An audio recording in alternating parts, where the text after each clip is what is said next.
Are you feeling like your blood sugar controls your entire day instead of the other way around?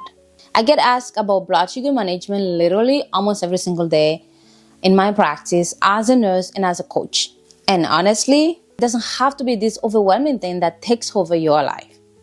So whether you are dealing with diabetes, either type 1, type 2, pre-diabetes, or LADA, latent autoimmune diabetes in adult, I have got 10 proven strategies, 10, that actually works in real life, plus one game-changing bonus tip at the end that ties it all together.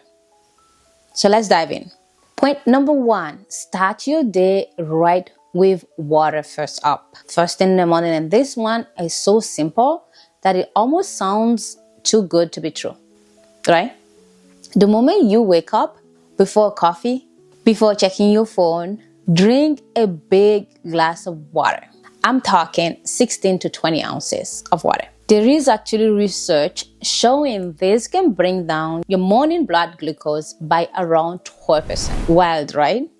I like to add a squeeze of lemon because, let's be honest, plain water gets boring. Plus, you get that little vitamin C kick, which is cool. Point number 2, eat breakfast that won't betray you. Now let's talk breakfast, because this meal sets the tone for your entire day. Those sugary cereals and orange juice combos are basically setting you up for failure and for a blood sugar roller coaster ride before 9 a.m. Instead, try something that will actually stick with you, like veggie loaded with omelette with some avocado, or Greek yogurt with berries and a sprinkle of chia seeds. Your pancreas will thank you. Trust me. Moving early in the morning is my point number 3, where things get really interesting. You don't need a gym membership to make a real difference. Just 15 minutes of walking around the block, or even doing some jumping jacks in your room and squats in your living room before breakfast can drop your blood glucose level by 15 to 20%. That's pretty amazing, right? It's pretty amazing what our body can do, right? Just check with your doctor though, first before you change anything, especially if you're on insulin. We want to avoid any unexpected lows. Now, speaking of making changes, if you're finding value in these tips, hit that like button gently. It will really help me know what content you really want more of. Now, point number 4, when you wake up high. So when you wake up, check your blood sugar. And if it's higher than normal, don't panic. Instead, try some gentle yoga movement for 20 minutes. Those poses where you are moving your whole body around really helps your muscles soak up that extra glucose. So here is a trick. Mix a tablespoon of apple cider vinegar in your water and drink it. Recent studies show it can cut those spikes by 10 to 15%. And if you're using insulin, those newer automated systems are honestly game changers for overnight glucose control. And that led me to our point number 5, the post-breakfast struggle. Coffee hits differently when you have diabetes, doesn't it? Don't even get me started on how carbs can mess with you after breakfast. I have found that switching to something like steel-cut oats with some ground flax seeds helps keep things steady. Also, and this might sound very weird, but fermented foods like kefir or even sauerkraut can actually help with your blood sugar control through gut health. Who knew, right? Now, if you are on rapid insulin, try taking it 10 to 15 minutes before eating instead of right when you start. Now, talking about food, dealing with food spikes is our point number 6. Let's get real for a second. I'm not going to tell you to never eat carbs again. That is just not realistic for most people, right? Including myself. But cutting back on added sugar makes a huge difference. The CDC says most of us get 15 to 20% of our calories from added sugar alone. If you want low carb, keeping it under 50 grams of net carbs daily really flattens those curves. But honestly, a plant-based approach with whole grain like quinoa works wonders. The key is adding fiber. Think beans, broccoli, stuff that slows everything down. That is the magic. All right, point number 7. Yes, you can still have pizza. Now, this is everyone's favorite topic, right? Because life is too short to never eat pizza again, right? But here is a trick my client swears by. Eat your salad or protein first. I will say salad, then the pizza. It sounds backward, right? But it actually works. It will help slow down how hard those carbs can hit your system. We are talking about cutting spikes by up to 40%. And take a walk after you can. Even 30 minutes walk can help blunt those rises significantly. If you're loving these practical tips, make sure to subscribe and hit that notification bell so you don't miss any of my weekly videos. Now let's keep going. Our famous point number 8 for my insulin friends.